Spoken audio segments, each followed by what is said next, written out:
Hello, my name is Ben Feinberg, and today I'm going to be presenting our work on commutative data reordering, a new technique to reduce data movement energy on sparse inference workloads. This work was performed in collaboration with my colleagues at the University of Rochester, Benjamin Heyman, Darya Mikhailenko, Ryan Wong, An Ho, and my PhD advisor, Professor Engin Ipek. Over the past several years, neural networks have been increasingly deployed to implement numerous complex functions on consumer devices, including object detection and recognition, image processing, and language translation. As more and more neural networks are deployed, however, it becomes increasingly likely that any individual set of network weights will not be in the cache when needed. This means, often when an inference operation is performed, the weights are fetched from memory, used a few times, and then likely evicted, each time potentially paying the full cost of fetching the weights from DRAM. This is a problem for several reasons, in particular due to the high cost of energy consumed when fetching data from DRAM. This slide shows the energy consumption of loading an operand from DRAM normalized to the energy cost of a multiply and accumulate operation, with results from the IRIS paper, a recently proposed neural network accelerator.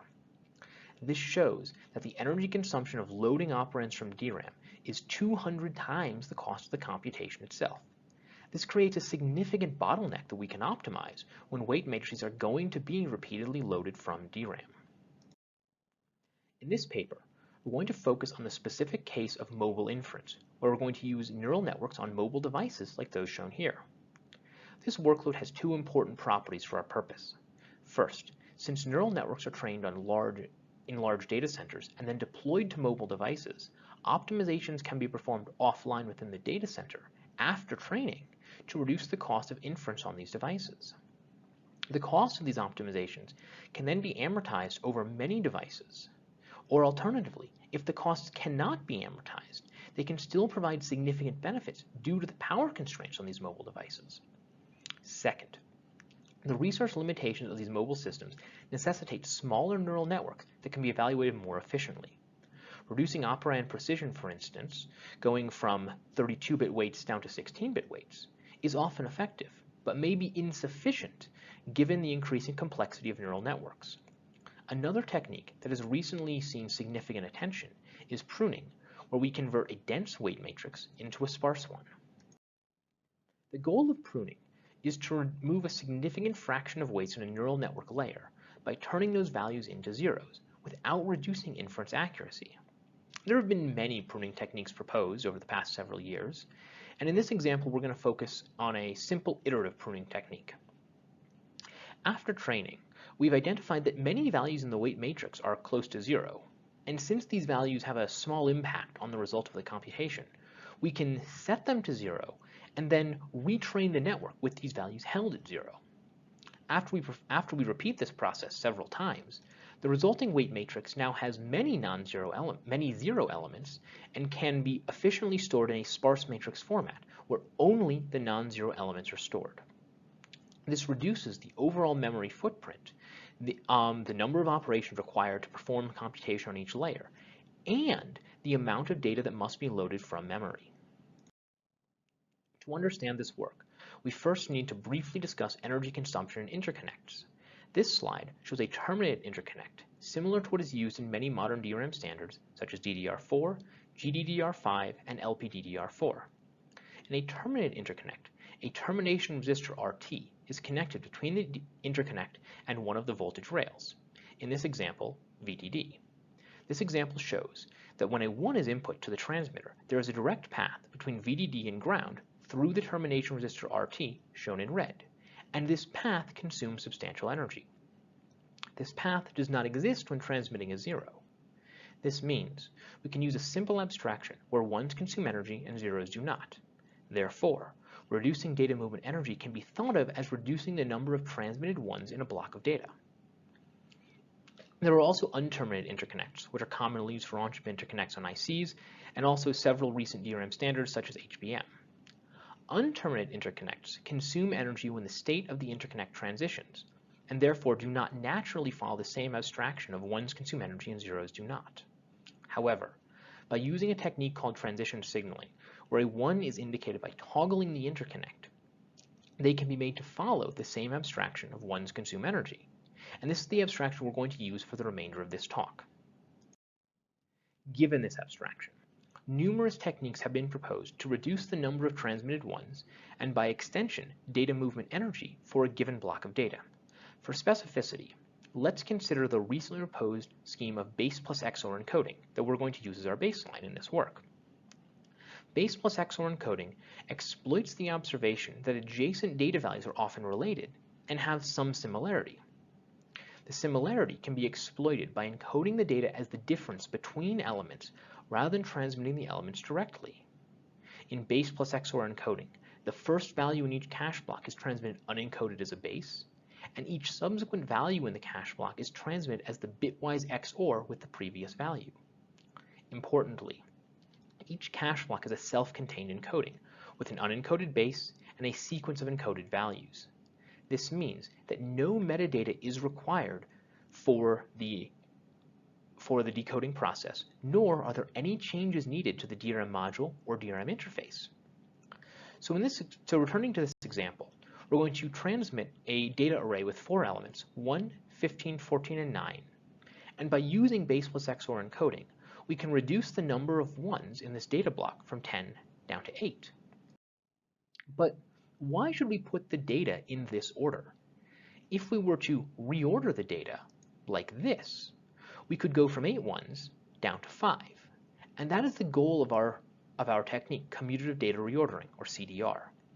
By changing the order of the data offline, we can find more efficient data encodings. However, this insight raises a number of questions. Most importantly, do we need to transmit some additional metadata to put our data back in the correct order? If so, the additional bandwidth and data movement costs could easily overwhelm the benefits of reordering.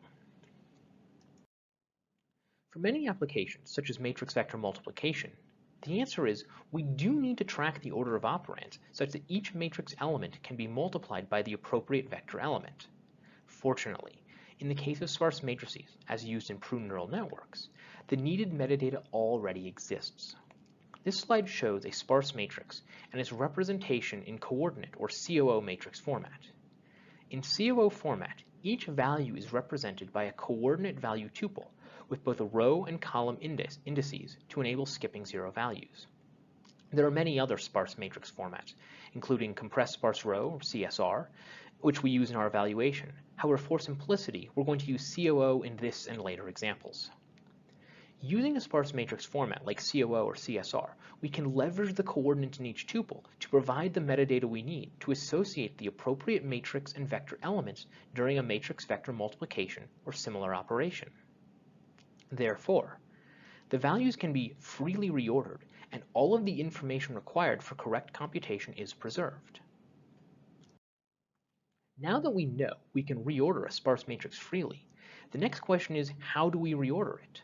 For this, we can construct a graph representation of the matrix where each non-zero element is a node, and the distance between nodes corresponds to the Hamming distance between each tuple. Now, when we construct a fully connected graph, we see that this problem can be reduced to an instance of the traveling salesman problem, finding a minimum cost tour that touches all nodes in the graph exactly once, and this tour corresponds to a transmission order. The advantage of modeling reordering as an instance of the TSP is that we can leverage decades of research on TSP approximation methods to find high-quality solutions efficiently. Although TSP optimizers can be quite computationally intensive, recall this optimization process is performed offline after training and never on the power-constrained mobile devices. There is a caveat to the TSP formulation, however. The TSP optimizes a full cycle rather than a single traversal. This means it optimizes for a path between the last and first elements transmitted, which does not correspond to an actual data movement cost. To model this difference, we augment the graph with an auxiliary node with a cost of 0 from all nodes to the auxiliary node, so completing the cycle does not have an additional cost. The addition of the auxiliary node also enabled the formulation to capture more details of base plus XOR reordering. Recall that the first element in a cache block is transmitted unencoded as a base. We can model this by having the path from all nodes from the auxiliary node to all nodes correspond to the Hamming weight of the tuple rather than the Hamming distance between the tuples. With this node and connections, the TSP optimizer will construct a low-cost path that passes through the auxiliary node. This path will optimize for the cost of transmitting one unencoded base and does not include the cost to complete the cycle. Once the TSP optimizer finds a cycle through the auxiliary node, we can cut the connections to the node such that the node visited from the auxiliary node is the first tuple transmitted and the other is the last. However, there is still a problem with this TSP formulation. When modeling the base plus XOR encoding, recall that each cache block was a self-contained encoding, such that the first element of each cache block is always a base. However, the formulation shown only includes a single base. If we assume that a cache block contains 4 elements, we could arbitrarily say that the 5th element in our transmission order was the base. However, this means the problem being optimized is no longer actually matching base plus XOR encoding and the true cost of transmission. In particular, the highlighted path here between node 102 and node 331 is optimized as the Hamming distance between these nodes, but the transmission cost incurred would actually be based on the Hamming weight of node 331. To find an order with multiple bases, we use a variant of the TSP called the Capacitated Vehicle Routing Problem, or CVRP. In the CVRP, rather than having a single tour that visits all of the nodes, we have multiple tours with finite length that collectively visit all of the nodes in the graph. Since we have multiple bases, we have multiple paths depart from the auxiliary node, visit a number of nodes corresponding to the capacity of a cache block, and then return to the auxiliary node. As before, we can cut the connections to the auxiliary node to find an order for each cache block. Importantly, in this formulation, the paths of all vehicles are jointly optimized rather than greedily finding one low-cost path of finite length and then another through the remaining nodes. Additionally, although the goal of this optimization is to group tuples into individual cache blocks, the optimization typically considers the tuples in multiple cache blocks as part of the same optimization problem. Therefore, tuples can be moved between cache blocks as part of the optimization process. The full paper has some additional details on the CVRP formulation to avoid some edge cases, but we aren't going to cover them here in the interest of time. Another challenge of reordering are the potential performance impacts. To understand these impacts, let's consider the memory accesses for a sparse matrix vector multiply, where our input vector x is on the bottom and our output vector y is on the right. In this example, blue squares indicate non-zero values which we need for our computation, and gray squares indicate 0 values which can be skipped. In an MVM, the first value of the matrix is multiplied by the first vector element on the bottom and written to the first output vector position on the right. As the computation proceeds, if you look at the input vector on the bottom, you'll see that since each row is accessed in order, there is structure to the input vector accesses. And they are also accessed in increasing order. This is important when we consider a multi-threaded system where each row is handled by a different thread. As the computation proceeds, since all of the threads are processing values in order, we see locality in the input vector accesses. However, reordering breaks this locality. If we reorder the matrix such that each row is not accessed in order, we now see basically random accesses to the input vector. And this can cause significant performance degradation from reordering due to additional cache contention. As we look through multiple accesses, you see this scattered pattern to the output vector. To mitigate the performance impact, we propose a technique called strided reordering, where each row is split into strides of n elements, 4 in this example, and reordering is confined to that stride. This does reduce the potential from reordering, as there are fewer candidates in each optimization problem. However, it does allow you to trade off the performance and reordering quality using a tunable parameter called stride length. Importantly, The stride length does not need to be the same for all layers in the neural network. Each layer can have its stride length selected to maximize the gains of CDR while meeting a performance target for the individual platform and layer properties. To evaluate the system, we implement CDR on top of a base plus XOR scheme on a mobile GPU, simulated using GPGPU Sim, with a Micron LPDDR4 power calculator used to evaluate DRAM system energy. Reordering is performed on 7 prune neural networks across 4 network topologies and 5 pruning methods, using 16-bit floating point values and 16-bit indices. Additional results using 8-bit fixed point values can be found in the paper.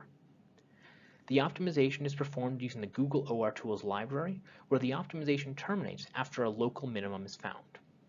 Additionally, as mentioned previously, we use the compressed sparse row or CSR matrix format, so reordering of each matrix is confined to a single row, rather than across the entire matrix as shown in the previous examples.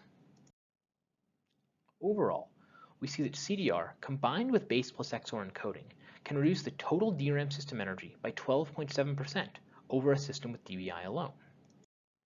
This is due to a 53.3% reduction in DRAM I/O energy over the baseline system, 22.4% over a system with base plus XOR encoding without CDR. Note that for each neural network layer in these results, we have selected the maximum stride size that does not cause any performance loss, so all of these results are achieved without any performance penalty. CDR also requires no hardware beyond the base plus XOR encoder, which prior work has found to be highly beneficial on a wide range of applications, not just mobile inference. By exploiting application-level information, commutative data reordering can provide significant benefits over energy-efficient data encoding schemes that consider the data passing over their interconnect as a mere stream of bits. CDR leverages prior proposals on data encoding hardware so that no additional hardware is required. By utilizing the tunable stride length parameter, CDR can be implemented with no performance penalty and requires no changes to the sparse inference kernels on the mobile devices. Overall, CDR is an effective technique for reducing data movement energy on mobile inference operations and shows potential benefits on other applications for energy-aware data encoding techniques.